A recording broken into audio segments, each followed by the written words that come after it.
and welcome back to the Celtic Forever podcast.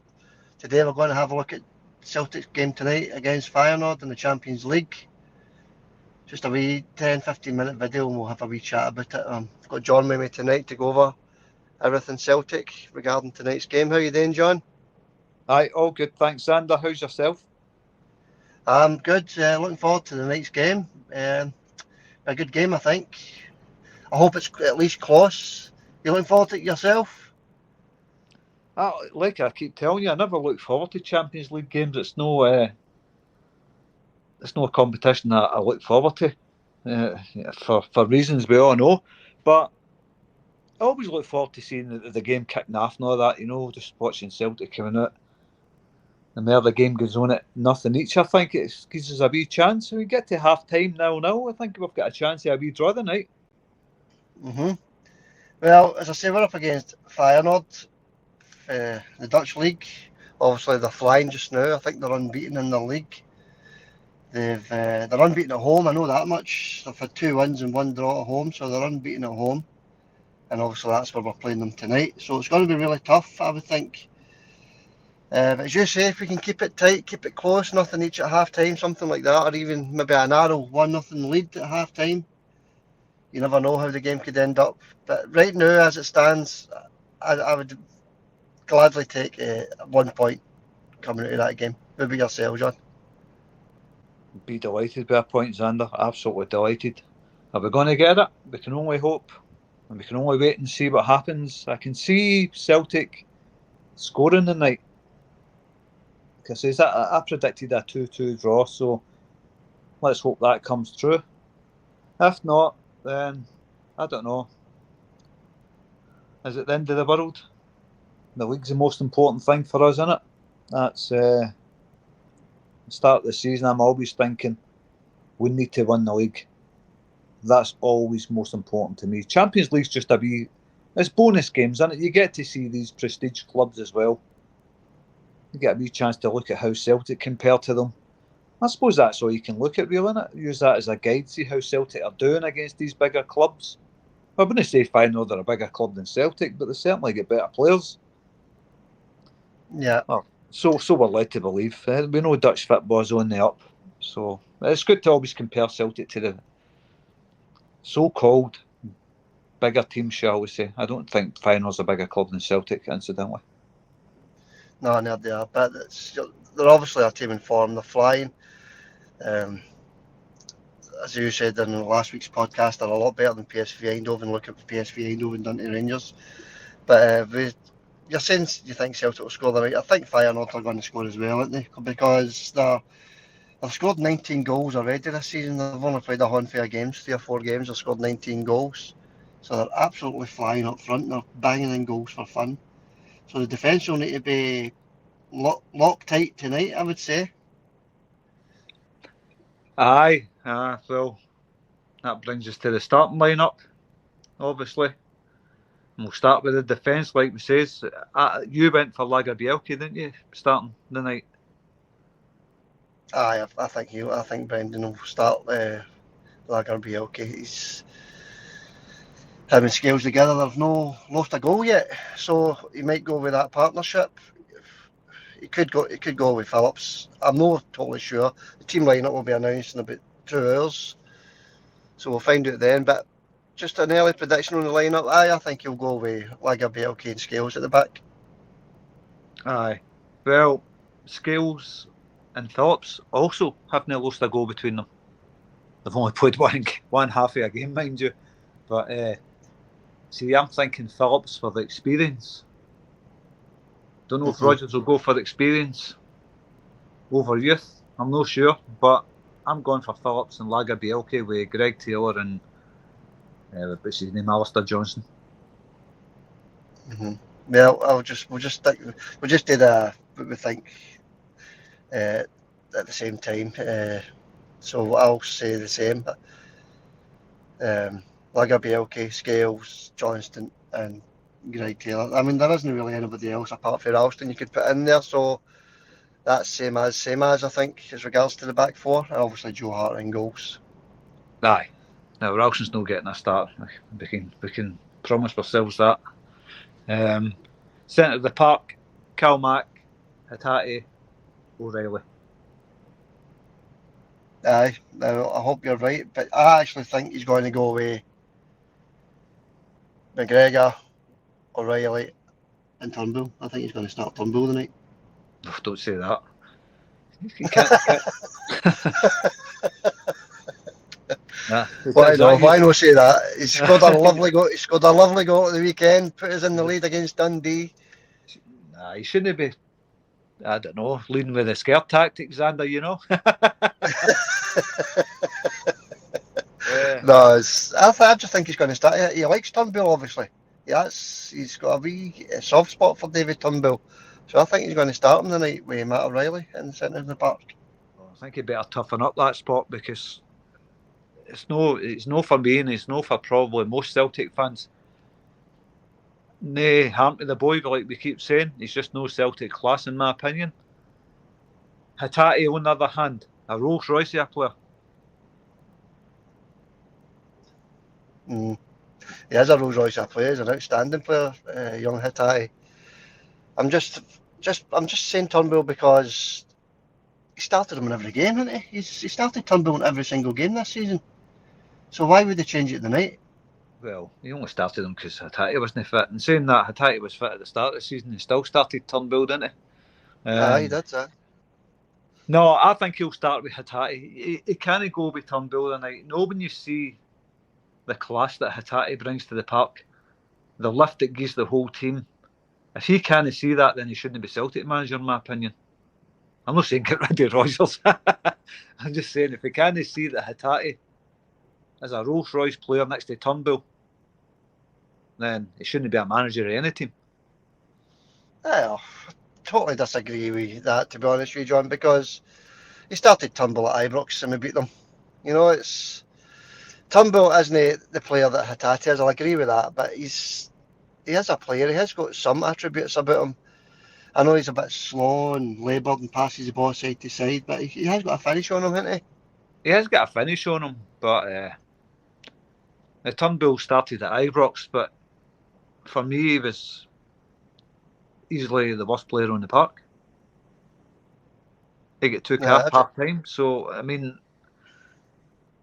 no, you can't start with Turnbull knowing Hatate's fit. It's a different quality of player altogether. It's like swapping Larson for Sebo.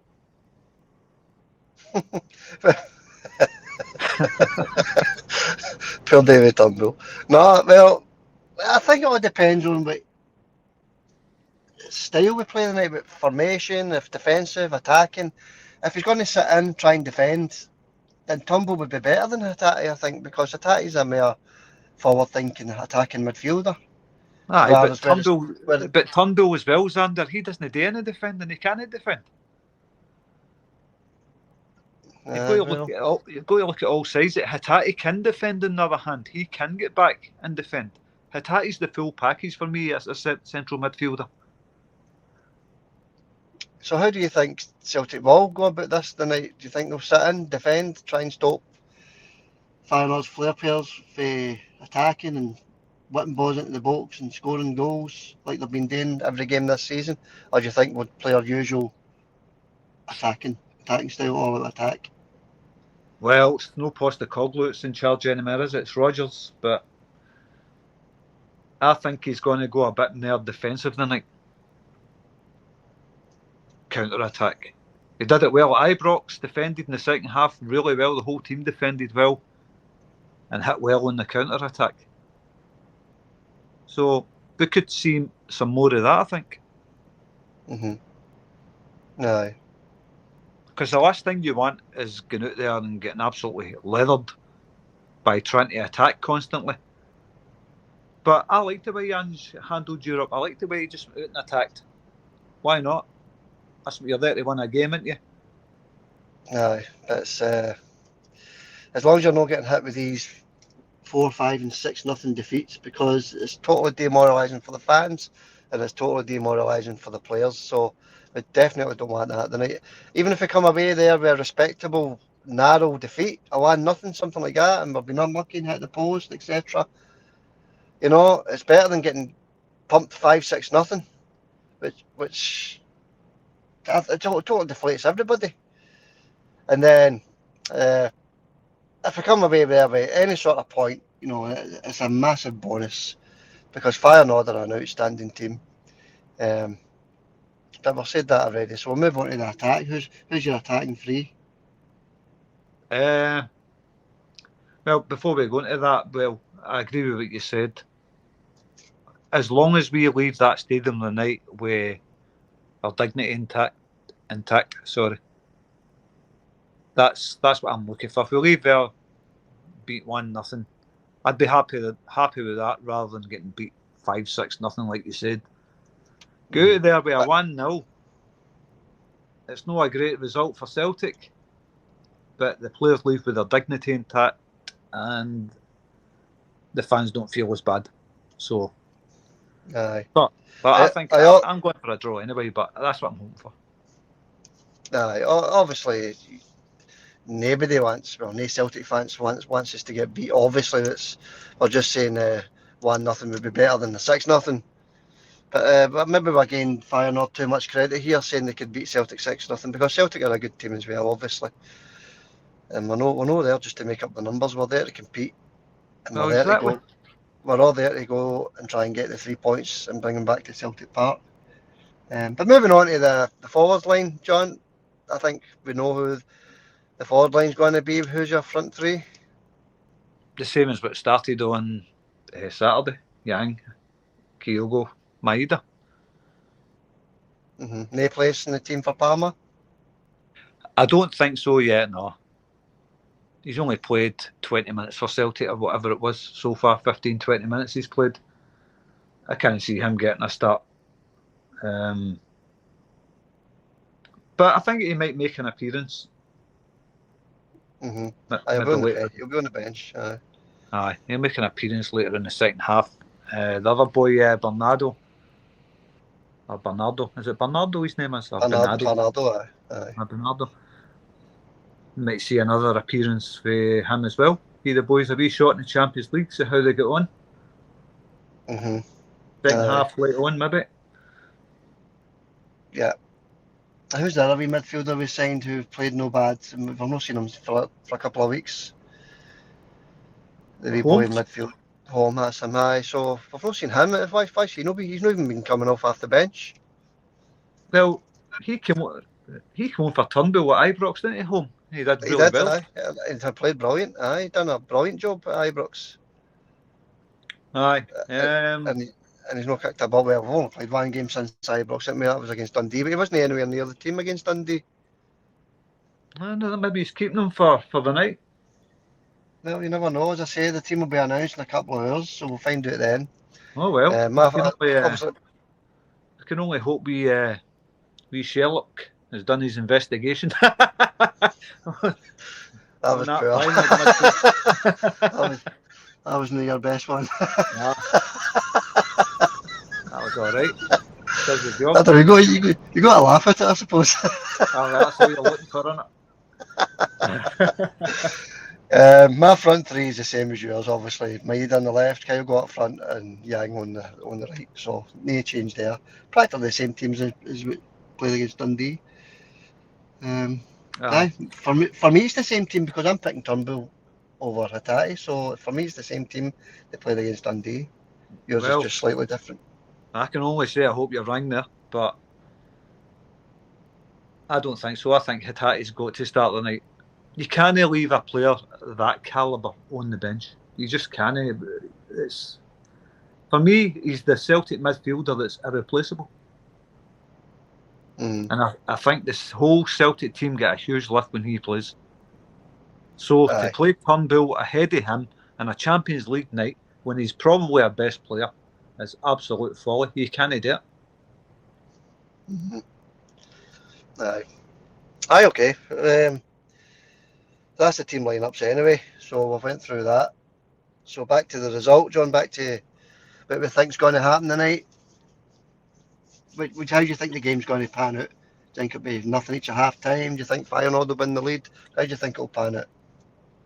I think the whole game will be Celtic. We'll be on the back foot for most of it because we know Feyenoord are a free scoring team. So I think Celtic's going to be on the back foot for a lot of the game. I hope I'm right there, because there's nothing worse than having to go through that, watching that, is there? But No. I think it's going to be that way. We've seen what PSV done to Rangers. Had Rangers in the back foot, thumped them 5-1. I think it's going to be the same for Celtic. I think we're going to be on the back foot for most of the game. I'm not saying we're going to get thumped 5-1, mind you, but we're going to be on the back foot through choice. I think Brendan Rodgers is going to send the team out to try and defend and hit them on the counter-attack. And I'm hoping we're successful at that. And we leave there with a 2-each draw. Two teams that can score goals. And Feyenoord's not going to sit back and defend like Dundee and St Johnstone, you know. So they're going to leave gaps for Celtic. Yeah. There's also two teams that are on form. Both teams unbeaten in the league. Both teams scoring plenty of goals. So it'll be an interesting watch, that's for sure. It'll be a good game tonight, no matter what happens. I think it will be the same as yourself. I think Celtic will be sitting in and try and hit them on the counter-attack. Because you're away from home, playing against the Dutch champions. You know, if you go out there gung-ho, it could be a 3 or 4, you know, and you don't want that. So, yeah, I think we'll sit in and try and hit them on the counter-attack. Let's end this short video then, John, with a final score prediction for Feyenoord versus Celtic. I'm sticking to my guns. Feyenoord 2, Celtic 2. A 2-each draw. Right. What I want to say is, I've got a wee feeling we could actually come out there with a 2-1 win, a close, narrow win. I really do. I've got a wee feeling in my stomach, but my head is saying it's going to be a narrow win for Feyenoord or a draw. So I'll say a draw. I'll say a 1-each draw. Aye. Well, listen. Every Celtic fan's got a right to feel pessimistic. We've seen the beatings we've taken in the Champions League over the years. So every Celtic fan will be feeling the same. I mean, I'm sure there's quite a few think we can get something here, like yourself. And me, personally, I'm just going for a 2-week draw. Hope for the best. You'll be shutting your eyes behind the couch for maybe most of the night, but we'll soon know. We'll soon find out, should I say. Well, the game's obviously on BT Sports, so that's an 8 p.m. kick-off, so it's a slightly later kick-off tonight. All right, John, we'll leave it there. Anything else you want to add before we head? No, just all the best to Celtic, all the best to Brendan Rodgers, all the Celtic fans. Keep the faith. You never Incidentally, know. John, many Celtic fans is there out there? Do you know? Actually, don't know. No. Nah. Must be a 3,000, something like that. I thought 4,000, but I'm not sure. But anyway, as you said, good luck to the team tonight. Good luck to every one of the boys. And hope the fans go out there, enjoy themselves, and all come back safe and sound. And we'll speak again maybe tomorrow. There'll be post-match podcast tomorrow, John. Is that all right? That's absolutely fine, Xander. I'll speak to you soon, mate. Yeah, you're a good man. All right, John. Thanks, pal. I'll catch you later, all right? See you later, Xander. Hail, hail. Hail, hail, buddy.